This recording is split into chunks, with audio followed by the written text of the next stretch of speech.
Hey, what's up, guys? Hope everybody's doing well and having a great day. Looking at a map here of an ongoing earthquake swarm. You're looking at 9 earthquakes in the last 72 hours. We're going to come back and take a look at this area. It's an area that's not necessarily known for its earthquakes. Starting off here at the website, new photo sent in by Stan out of Lake Tahoe. Looking at a low profile, very intense rainbow stretched out across Lake Tahoe. Checking in with the Schumann resonance, you can see there's an ongoing, very intense spike in the Schumann right now as I do this video. Hopping over to the Yellowstone supervolcano caldera, looking at the seismographs that monitor the mighty supervolcano. A little bit of earthquake activity up here at Maple Creek. The dark blue represents magma intrusion, and you can see that there's been an increase in magma intrusion just in the last 12 hours. Coming over to Lake Mead, looking at the latest levels at Lake Mead. Brand new all-time record low, 1,043.22. The outflow superseded the inflow by just over 3,000. You can see that the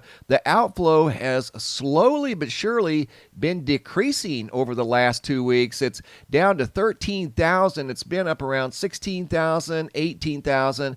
You can tell there's an ongoing effort to try to conserve water over here at the quickly depleting Lake Mead Reservoir. I want to come back to the earthquake situation here. There's an ongoing swarm in the area of Elgin, South Carolina, and this location is definitely not known for its earthquakes, and we're going to come back and take a look at this area here on Google Earth. But just a few hours ago, there was a 3.5 magnitude earthquake that was just over 1.5 miles deep, and they're all occurring right here in this location. A 3.4 occurred here 72 hours ago. There's been a multitude of 1s and 2s, creating a total of 9 earthquakes in the last 72 hours in a very small, isolated area here near Elgin, South Carolina. And here's the area. The 3.5 occurred right here. This is the exact location of the 3.5, and obviously we don't see anything here, but these quakes are trying to tell us something. There's something occurring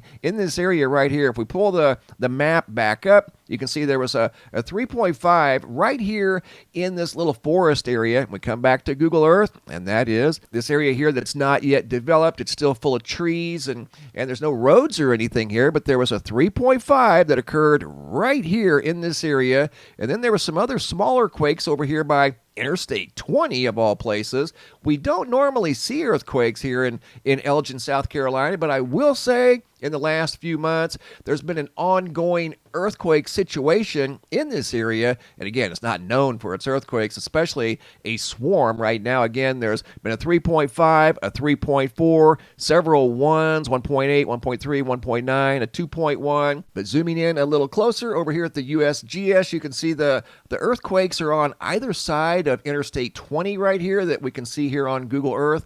Earthquakes on both sides of the interstate. And then over here on the east side of I-20, you can see a pond. There's no earthquakes in this pond, but I will say the outer edges of this pond look kind of dry, almost like it's leaking.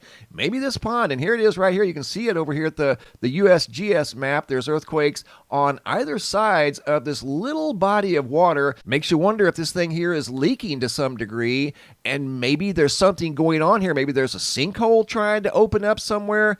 I don't know. I'm just trying to make sense of all of this because it makes no sense to have a swarm of earthquakes right here in Elgin, South Carolina. That's definitely not known for its fault lines unless there's some sort of a new fault line forming here under the area of I-20 here in Elgin. This would be east of Elgin. But you do notice this lake here, or a little pond. It's the only one of its kind in this area, and it just happens to be right next to an earthquake swarm. And again, there's earthquakes all over this little area here on both sides of the I-20. The largest, the 3.5 that just occurred today, right over here in this little patch of timber area. Go back to Google Earth. Right here was the 3.5, and it was only 1.6 miles deep. So all of these quakes, not just this one, but the other quakes as well, have been very shallow. 2.2 kilometers, which is just over 1 mile deep. 2.9 kilometers, 3.7 kilometers. All these quakes are very, very shallow.